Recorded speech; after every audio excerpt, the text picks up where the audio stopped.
विधानसभा निवडणुकीच्या निकालात महायुतीच्या पदरात यश मिळालं आणि पुन्हा एकदा महायुतीचा झेंडा हा राज्यात फडकला। सत्ता स्थापनेचा दावा करूनही मुख्यमंत्री कोण असणार याबाबत पेच निर्माण करून निकालानंतर 12 दिवसांनी देवेंद्र फडणवीसांच्या नावावर शिक्कामोर्तब झालाय। 5 डिसेंबरला मुख्यमंत्री देवेंद्र फडणवीस, उपमुख्यमंत्री एकनाथ शिंदे आणि उपमुख्यमंत्री अजित पवार यांचा शपथविधी सोहळा पार पडला। सरकार स्थापन झालं, मात्र अद्यापही मंत्रिमंडळ विस्तार हा झालेला नाहीये। आता मंत्रिमंडळ विस्ताराला लागलेल्या वेळेवर राजकीय आणि सामाजिक वर्तुळात जोरदार चर्चा रंगताना दिसतात। अशातच महायुतीच्या प्रमुख नेत्यांच्या बैठका देखील पार पडतात। उद्या म्हणजेच 15 डिसेंबर रोजी महायुती सरकारचा मंत्रिमंडळ विस्तार होणार असल्याचं म्हटलं जात आहे। मात्र यात कोणत्या आमदारांना संधी मिळणार हेच आपण आज जाणून घेऊया। नमस्कार, मी गौरी बैकर मुंबई आउटलुक मध्ये तुमचं सर्वांचं स्वागत करते। मुख्यमंत्री देवेंद्र फडणवीस तसेच उपमुख्यमंत्री एकनाथ शिंदे आणि उपमुख्यमंत्री अजित पवार यांनी शपथ घेऊन आता 7 दिवसांचा काळ पलटला। त्यानंतरही मंत्रिमंडळ विस्तार झालेला नसल्याने चर्चांना अधिक उधाण आले।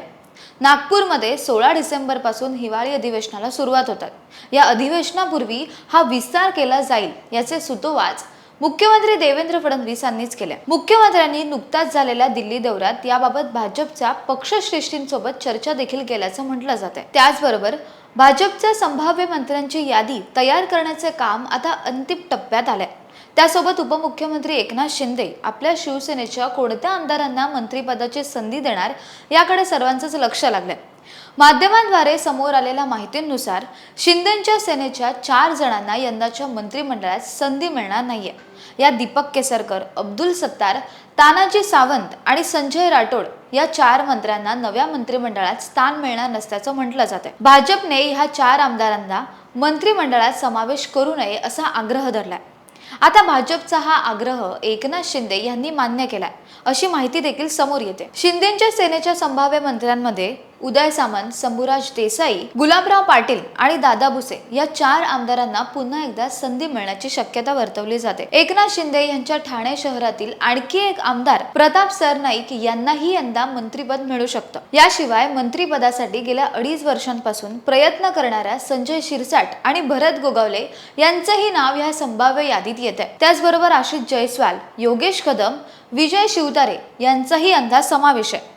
कोल्हापूरमधील शिवसेनेचे आमदार प्रकाश आंबेडकर आणि राजेंद्र यड्रावकर यांच्यापैकी एकाचा मंत्रिमंडळात समावेश होईल अशी माहिती आता समोर येते। शिवसेनेनंतर भाजपमध्ये चंद्रशेखर बावनकुळे, चंद्रकांत पाटील, सुधीर मुनगंटीवार, गिरीश महाजन, रवींद्र चव्हाण, प्रवीण दरेकर, मंगलप्रभात लोढा, बबनराव लोणीकर, पंकजा मुंडे, आशिष शेलार, योगेश सागर यांना देखील मंत्रिपद मिळण्याची शक्यता आहे। तर शिवेंद्रराजे भोसले, निलेश राणे, विजयकुमार गावित, संभाजी निलंगेकर, जयकुमार रावल, देवयानी फरांदे, राहुल कुल, गोपीचंद पडळकर, संजय कुटे या नेत्यांना भाजपकडून संधी मिळण्याची शक्यता आहे। महायुतीतील तिसरा पक्ष म्हणजे अजित पवारांची राष्ट्रवादी। लोकसभेनंतर विधानसभेत अजित पवारांच्या राष्ट्रवादीच्या वाट्याला कमी जागा मिळाल्या, त्यामुळे यंदा मंत्रिमंडळ विस्तारात देखील कमी मंत्रिपद मिळण्याची शक्यता आहे। त्यात छगन भुजबळ, हसन मुश्रीफ, धनंजय मुंडे, धर्मराव बाबा आत्राम, अदिती तटकरे, अनिल पाटील, माणिकराव कोकाटे, इंद्रनील नाईक, संजय बनसोडे, दत्तात्रय भरणे, संग्राम जगताप, राजू नवघरे या राष्ट्रवादीच्या नेत्यांची नावे आता मंत्रिमंडळाच्या यादीत आहे। त्यामुळे कोणती खाती कोणाला मिळणार हे पाहणं आता महत्त्वाचं असणार आहे।